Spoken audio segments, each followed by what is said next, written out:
Yes, darlings. Yes, yes, yes. All right, guys. Now, in paying things and being in population and being in the population and paying for rent and paying for things, they said in a news article they were saying that in Toronto and Vancouver you literally have to be in the top 1% to live there in terms of your finances, being in the top 1% of income earners. And I mean, you would think that's ridiculous. Why would you have to be in the top 1%, right? Because why?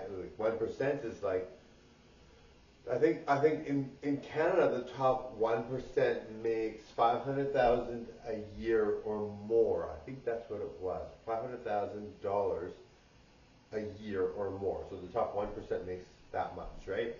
So you're thinking like, okay, does that make sense, right? Like, is Toronto and Vancouver the biggest cities in the world? Or in Canada, and they're like really populated and super fun and gorgeous and populated like crazy, and they're big Canadian cities. You have to be like, a lot of people are famous there in Canada. Those are where many of the famous people are, right? So you just think to yourself like 1%, 500,000 a year. So like you're just like, is that realistic? Like, does that make any sense? Because top 1%, top 1% is high income earners, right? 500,000 a year, right?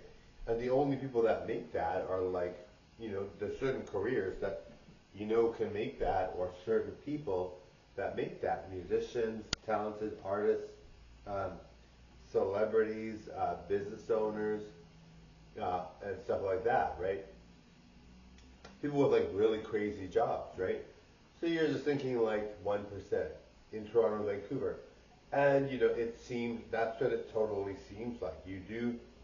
You think to yourself, that's ridiculous. There's no way. But Toronto and Vancouver are the the most expensive cities to live in, right? So you're just thinking, yeah, that's really nuts, right? But yes, I mean, it's basically gotten to that point.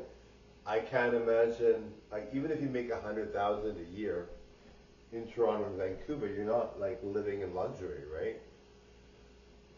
But I mean, the article basically says you have to be in the top 1%, which I mean, maybe they were just being facetious, like you have to be in the top 1% to be able to live here.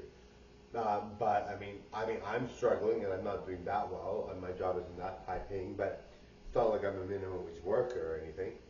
You know what I mean? Like some of these people that live here, I struggle with my rent and paying my bills on time. So it's tough, right? And I'm trending right now on social media. Like I'm popular, and I'm doing quite well on social media. I'm in the top 15% of creators, so that's quite well.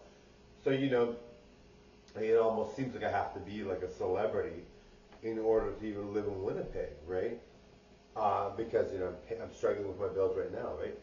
Anyway, thank you so much. Bye, guys. It's tough, darling. It's tough out there. I wish you guys luck. Bye now. Thank you, darling.